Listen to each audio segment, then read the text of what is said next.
The courtroom was packed, the tension thick in the air.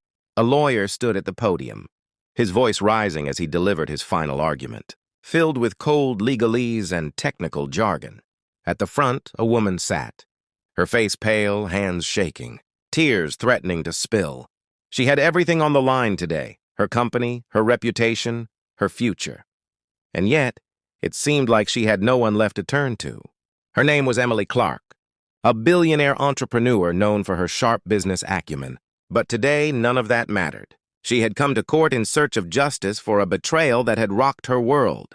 The man she had trusted, her lawyer, had promised her the best defense money could buy. But instead, he had dropped her like a hot potato when things got tough. He'd left her in this fight alone. The gavel was about to come down, and Emily knew it was over. "She's finished," one of the onlookers whispered. Her mind raced. What could she do now? Her lawyer had given up on her.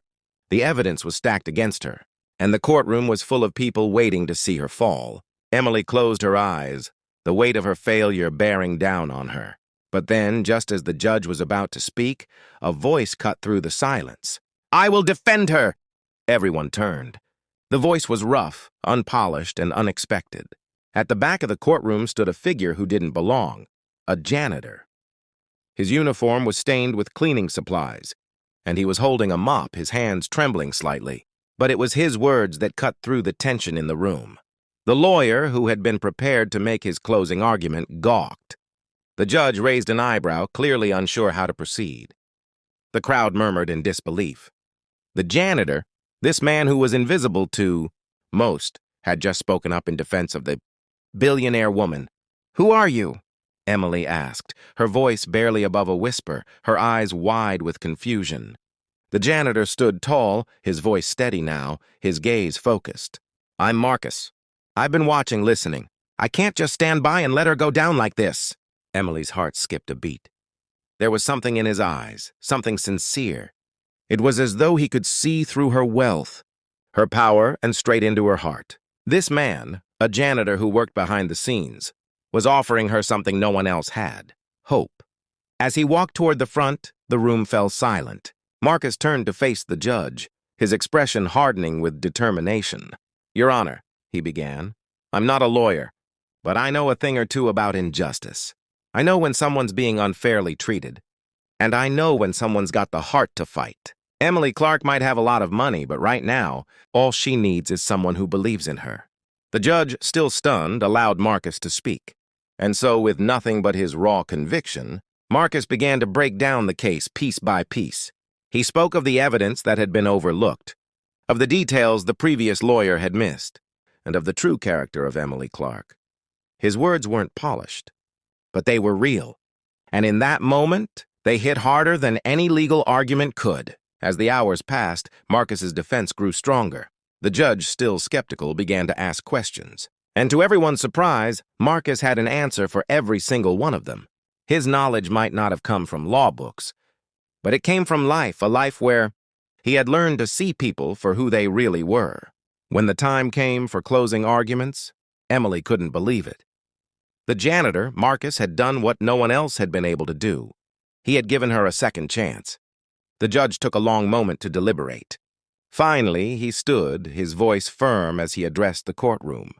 "While unconventional, the defense provided by Mr. Marcus has raised valid points that deserve consideration.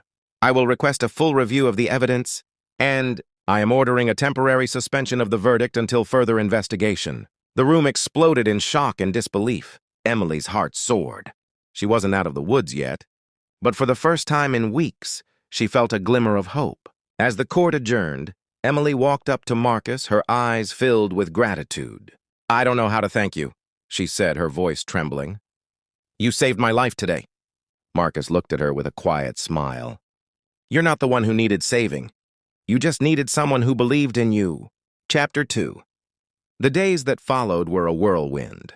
Emily's case was reopened, and thanks to Marcus's unexpected intervention, new evidence was brought to light.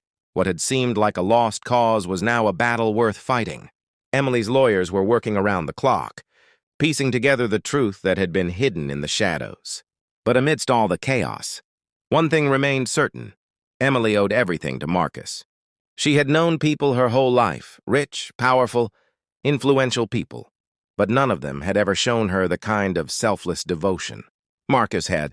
He was just a janitor, a man who had nothing to gain from helping her. Yet he had stepped in at the darkest hour of her life. It didn't take long for Emily to realize that Marcus was no ordinary person. He wasn't just the janitor. He was a man of depth, of wisdom, and of incredible heart. In a world that often overlooked the small, the invisible, Marcus had proven that even the most unlikely hero could change everything. As the days passed, Emily found herself seeking Marcus out. She would leave her office, walk to the back of the building, and sit with him during his lunch break. They would talk about life, about the world, about everything that mattered. She learned about his humble beginnings, how he had worked his way up from nothing, and how he had always believed in fairness and justice. One afternoon, as they sat on the bench outside the courthouse, Emily spoke up. "Marcus, I've been thinking. I want to do something for you. You've done so much for me, and I can't just let you go back to being invisible." Marcus chuckled, shaking his head. "I'm not doing this for recognition, Emily. I'm doing it because it's right. No one should ever be left alone when they need help." But Emily wasn't backing down. "I want to make sure the world knows what you did. People need to hear your story. You're not just a janitor. You're a hero." Marcus looked at her, his eyes soft. "I don't need fame, Emily, but if my story can help someone else, if it can remind people that there's always hope, even when it seems impossible, then I'd be happy." The case continued to unfold, but the moment Emily realized that Marcus had already changed her life, she knew it was time to pay it forward.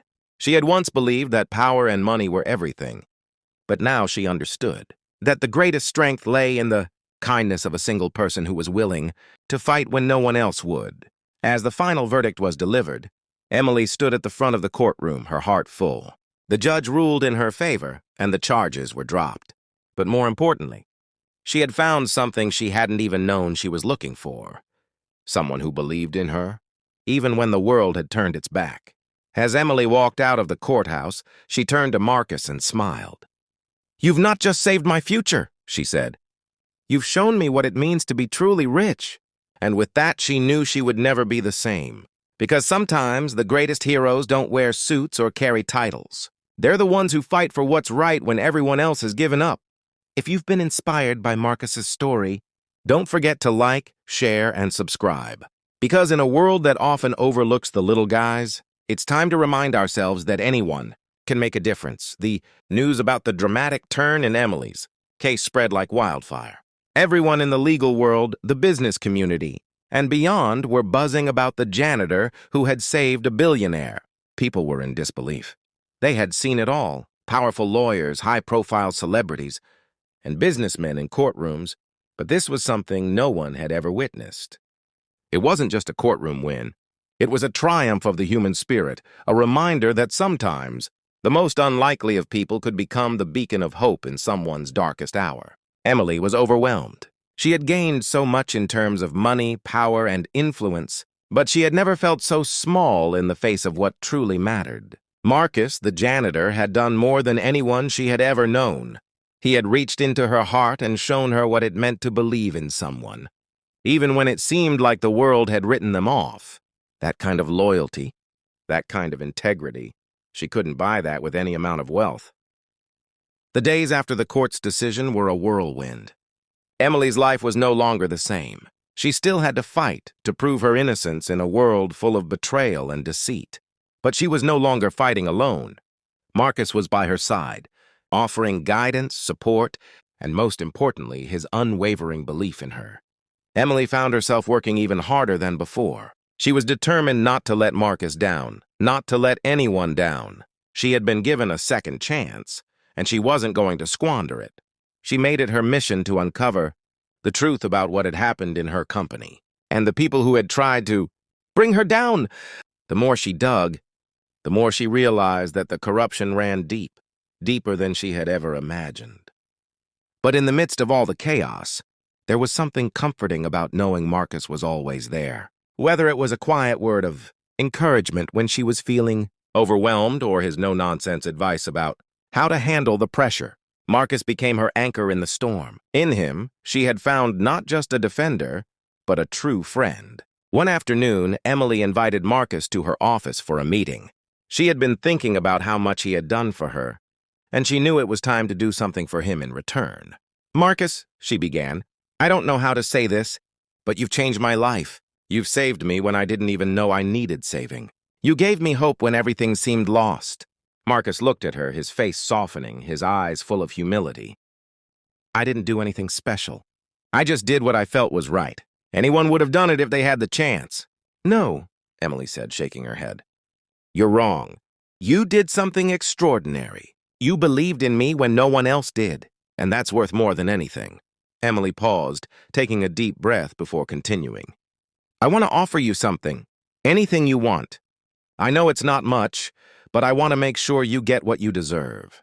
Marcus looked at her, a small smile on his face. "I don't need anything, Emily. I've got everything I need. I've always believed in doing the right thing. And if that's enough for me, then I'm happy." But Emily wasn't willing to let him go without showing her gratitude. "Please, Marcus, you've done so much for me, and I want to do something in return.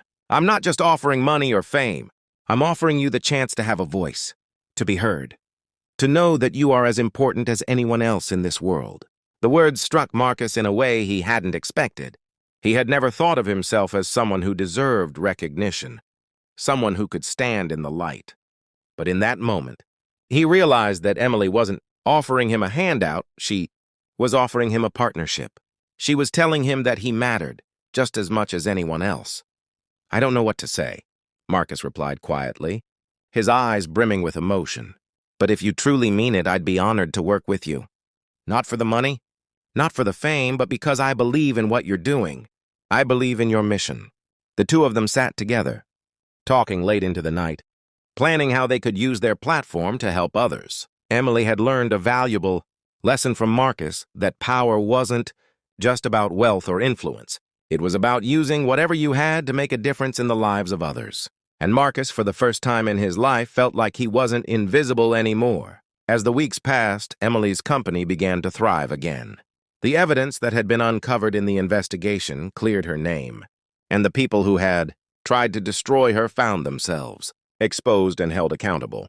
But the real victory for Emily wasn't in the financial rewards or the accolades. It was in the friendship and the partnership she had found with Marcus.